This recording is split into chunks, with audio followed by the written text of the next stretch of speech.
어이 뜨거워.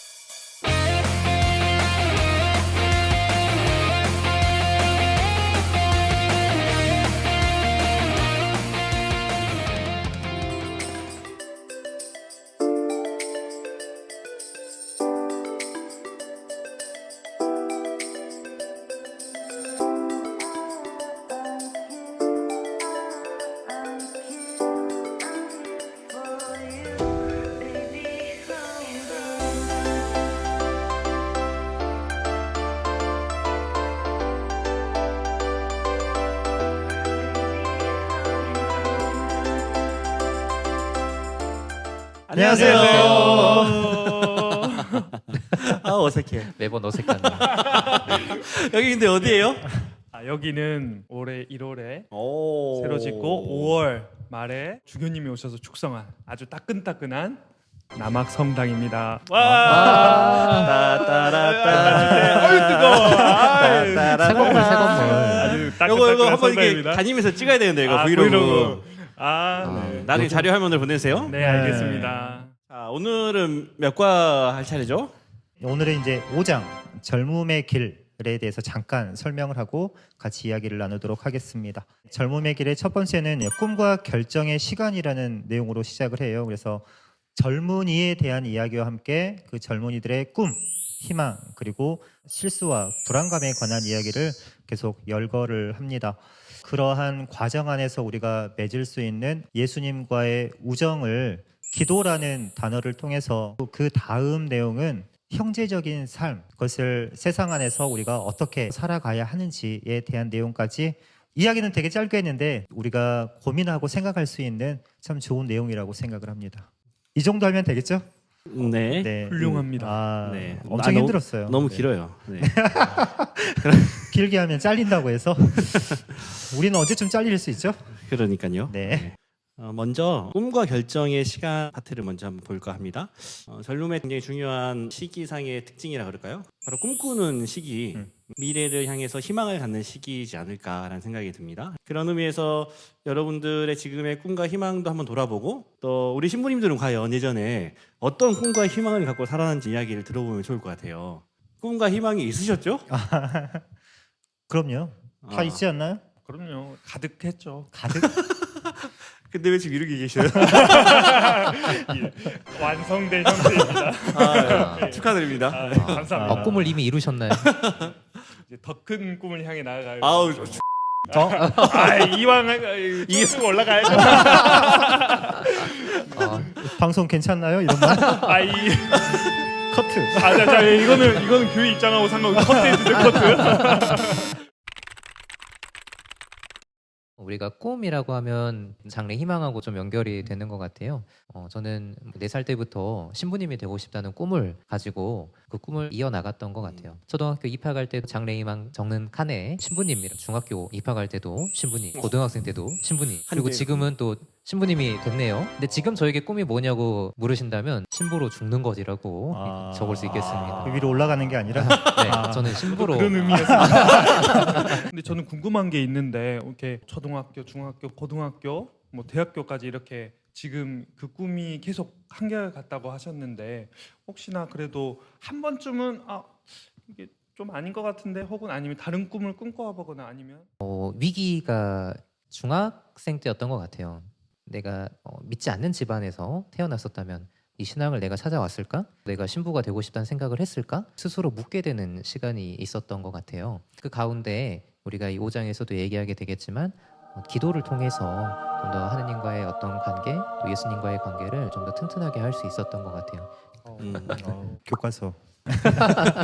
네. 저는 한 번도 꿈 장래 희망란에 신부님이라고 써본 적은 없었던 것 같아요. 너희 나이 때는 이런 걸 해야 돼, 이런 삶을 살아가야 한다라는 게 강했었고, 그렇게 큰 꿈은 없었다. 대학교 4학년 때 이런 고민을 했어요. 내가 지금 행복한가?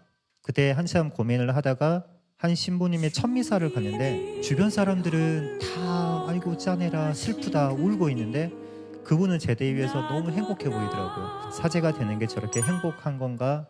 라는 생각으로 예비신학교를 가게 됐고, 그 다음부터는 내가 행복한 사제, 행복한 사람이 되어야겠다라는 게 저의 꿈이 되었고 지금은 이제 그 꿈을 계속 이뤄가고 있는 것 같습니다. 되게 행복하십니까? 아유 너무 행복해요. 여기만 안 나오면 정말 행복한데 매주 월요일마다 지금 쉬어야 되는데 네. 어디서 오셨죠? 저는 매 회마다 이야기를 하죠. 예, 저는 비금면 요동길 54번 길에서 배 타고 버스 타고 왔습니다. 수고 많으셨습니다. 아유 감사해요. 저는 하고 싶은 것도 많고 되고 싶은 것도 어렸을 때부터 많았던 것 같아요. 그 중에서도 특별히 예능 쪽으로 개그 그래서- 쪽으로? 아니 이제 제가 그림 그리는 거를 좋아해서 어렸을 오. 때부터 의외인데요? 오. 예. 뭐 그 자료화면 좀 지금은- 이렇게 보여줄 수 있나요? 지금 손절한 지 좀 오래됐습니다. 네, 그래서 예전에 네. 예전에 한때 이제 그래서 그림 그리는 것도 좋아하고 만드는 거 이런 것도 좋아해서 저는 과학자, 화가, 그래서 만화가 그리고 플롯을 다뤘는데 오. 그것도 손절한 지 좀 됐습니다. 예. 아, 좀 시켜볼라. 이런 이제 꿈이 있었죠. 그러다 이제 성당에 천년성체를 하려고 썼는데 그때 이제 또 보니까 신부님이 괜찮아 보였어요. 신부님도 한번 돼봐야 되겠다. 그 확실하게 언제 한번 느끼신 적 있다고 네. 하신 것 같던데. 네. 그림을 그릴 때는 진짜 이거를 직업으로 사는 사람의 그림과 제가 그리는 그림은 아주 달랐더라고요. 아. 예. 나는 그림에 소질이 있지는 않고 좋아만 했구나. 네. 플룻도 한 중학교 3학년쯤 캠프를 가게 됐는데 플룻을 하는 사람들 중에 이제 선배 고등학생들도 있었고 이제 대입을 준비하는 사람도 있었는데 초등학교 한 6학년쯤 되는 친구가 나와서 플룻을 불렀는데 아무래도 나는 이 길이 아니었구나. 네. 그 친구가 대입을 준비하는 사람보다 잘하더라고요. 그래서 그런 사람이 하는 거다, 그런 사람이 플룻은. 하는구나. 예. 성당에 꾸준히 다녔었고 예신이나 이런 것도 빠지지 않고 항상 다녔었고 그 신부님이 되겠다라는 어떤 마음들은 계속 변치 않았었던 거죠. 형진 신부님은 혹시 꿈을 어떻게 이루셨는지? 저도 사실 어렸을 때부터 이제 사제가 꿈이었는데 신부님이라는 꿈을 쭉 적어왔던 것 같아요. 근데 그러다가 중학교 정도까지도 사제가 되는 꿈을 가지고 살았었는데 어느 순간 그 내가 왜 사제가 되어야 되지? 이건 내가 원하는 게 아닌데 사제가 되지 않을 거야라고. 그러면 나는 어떤 사람이 되고 싶지? 그래서 이제 고등학교 올라가서부터는 장래희망 글 안에다가 천문학자를 적었어요. 천문학자. 하늘을 보는 그 점성술 말고요. 네. 어느 날 이제 집에 있는 이제 어머니와 형에게 저 나중에 천문학자 될래요라고 이야기를 했는데 갑자기 빵 터진 거예요. 완전히 박장대소 그래서 막 뭐? 천문학자? 네가 막 이러는 거예요.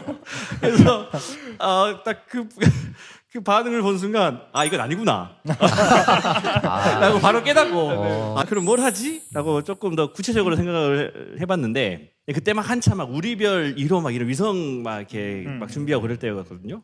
그럼 항공대학교 우주공학과를 가서 우리나라 위성을 내가 만들어서 쏴야겠다 라는 생각을 그 이제 고3 정도 되고 나서 그 학교 들어갈 수 있는 커트라인들이 이게 나오잖아요. 네.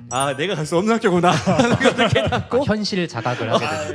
거기는 내가 갈 수 없는 곳이구나. 그러면은 그래 내가 갈 수 있는 것 중에 그럼 지구과학 선생님이 돼야겠다 꿈을 가지고 이렇게 지내고 있다가 고3 수능 한 100일 정도 앞두고 나서 갑자기 사제가 되고 오는 건 어떤가라는 생각이 갑자기 든 거예요.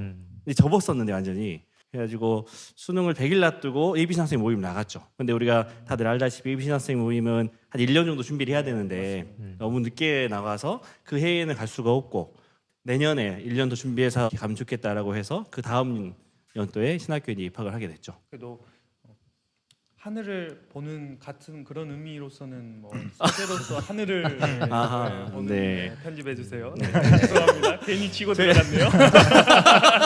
아니 제가 나도 같은 생각이었어. 제가 천문학과 우주공학과에 뭔 그런 생뚱맞는 꿈을 갖고 있나라고 생각하실 수 있는 분들이 있는데 번호 무한편을 참조하시면은 제가 그런 것에 대한 꿈이 사진이 여러 번 보셨죠, 여러분도? 네. 별 보러 가는 네. 이렇게 광고를 또 가볍게 겉옷 하나 걸치고서 나오면 돼.